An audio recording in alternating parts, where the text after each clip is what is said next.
So when we go across to shares, we're basically using the same principles, except there's a little bit more estimation and assumption making. So if it's a preference share, it's going to go forever.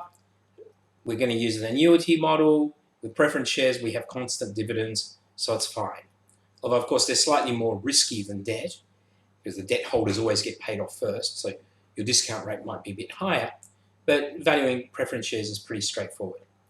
Then what do you do with ordinary shares? Well, you've got to make some assumptions about what's going to happen with the dividends. So one really simple assumption is to assume, hey, the dividends are going to be constant. And that's a simple annuity. A more reasonable assumption is to say, well, look, businesses grow. We're expecting them to grow. That's why we're investing, right? So the dividends will have a constant growth. And for that, we can value the share by applying a constant growth annuity, a constant growth perpetuity, in fact, so perpetual annuity, because theoretically they're going to last forever, to come up with a present value. Okay, and then the only additional craziness there is the two-stage model. So the two-stage model basically says, yes, there's going to be growth, but the growth is going to vary. Up front, it might be big, so do your present values there for the cash flows for the high rate of growth, and then later it's going to settle into a lower rate of growth.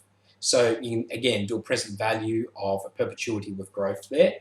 But remember, if that perpetuity, that low growth, is settling in a few periods in, when you calculate it, you're calculating it as at the beginning of the period when that perpetuity starts. So if it's 4 periods away, even after you've calculated the perpetuity, you've got to bring it back into present day dollars. So you've still got to apply a present value calculation to that. And that's it. It actually seems simple. The numbers, I don't think, are hugely stressed. Again, you don't need to remember the formulae. Oops, I'm not sure what happened there. The recording just seemed to have died. I recorded that late at night, so it was a bit crazy. Look, the message I was trying to get across, I got most of it across, but the key thing is don't stress too much about the formulae. I'm going to stick up a little a little spreadsheet that's got some of the calculations I did in the video there, if you want to play around with them to see how I structure them.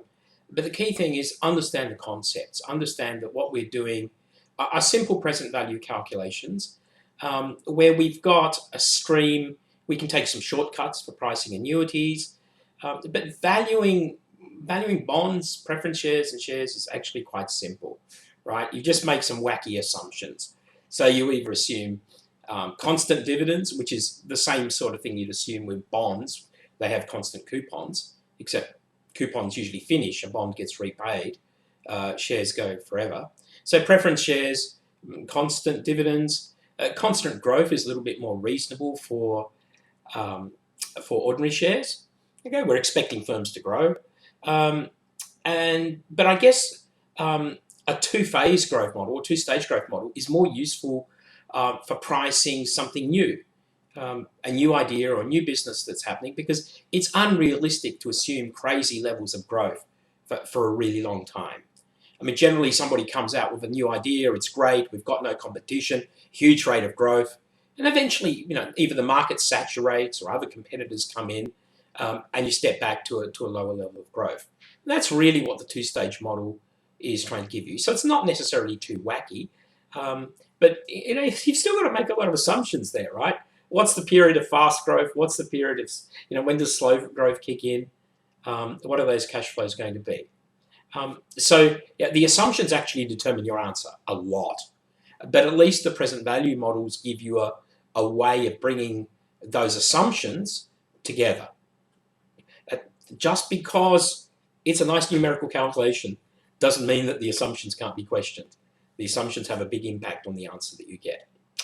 Anyway, so yes, I did all that previous recording way beyond midnight, so now I'm making up for it by recording the last bit of the summary in the morning.